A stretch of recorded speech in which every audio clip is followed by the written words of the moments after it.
Russell Hill, age 74, was a retired contract logger, and Carol Clay, age 73, was a former Country Women's Association president. They disappeared from their campsite on Dry River Track, Wonnangatta. Russell had picked up Carol from her house in Pakenham on March 19th, and they headed east. Russell and Carol drove on Seca Spur Track, which is a rough four-wheel drive path that Russell had actually built on his past contract logger job. Russell was known to go off on solo camping trips, and no one knew that Carol was going with him on this trip and past camping trips he went on for the last 2 years. It wasn't until they disappeared that people close to them and Russell's wife learned Carol was going on some of those camping trips. The two haven't been heard from since March 20th, 2020. Russell was part of an amateur radio club that would chat on their radios each day at 6 p.m. to stay in connection when they were out somewhere hunting, fishing, and camping, with no phone reception. When Russell did make radio contact from a remote station in the Alps, he said he had radio transmission issues. A longtime friend of Russell, Robbie Ashland, was the last person known to speak to him. When Russell didn't call into the club on the 21st, they weren't too worried, but when it came to the 23rd, Robbie had reported him to the authorities. 6 days later, the couple's campsite would be discovered. The campsite was a very odd sight, as it was burned out.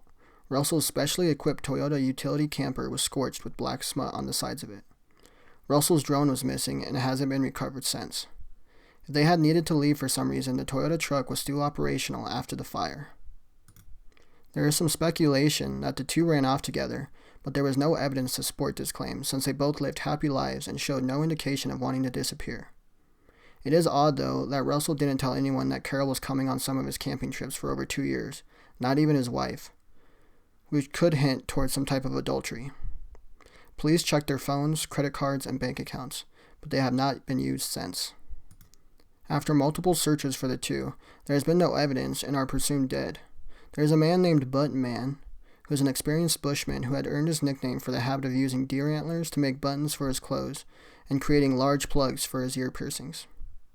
There are many stories of him approaching many campers and hunters' campsites once it gets dark, and has been called bloody scary or spooky. Only a few reports have him threatening or doing actual violence.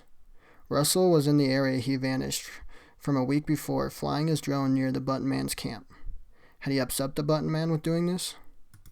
Ashland, Robbie's friend, said that when Russell and another friend were on the King Billy track back in 2019, that they had been approached by the Button Man, and he was agitated and let them know he didn't want them camping there. May came around, and one of the last efforts of where the two disappeared, police searched again before the snow would come, but they found nothing. So what happened to the two? Did they run off together to start a new life? Seems like if this was the case, they probably would have planned this for a very long time because their phones or bank accounts haven't been used since. Also, they both had happy lives and were very close to their family. Did Button Man have the last straw after reportedly telling Russell he didn't want them camping up there, and then having Russell fly his drone near his campsite? We may never know. The two haven't been seen since, and no bodies have been located. What do you guys think happened to Russell and Carol? Let me know in the comments, and please like and subscribe.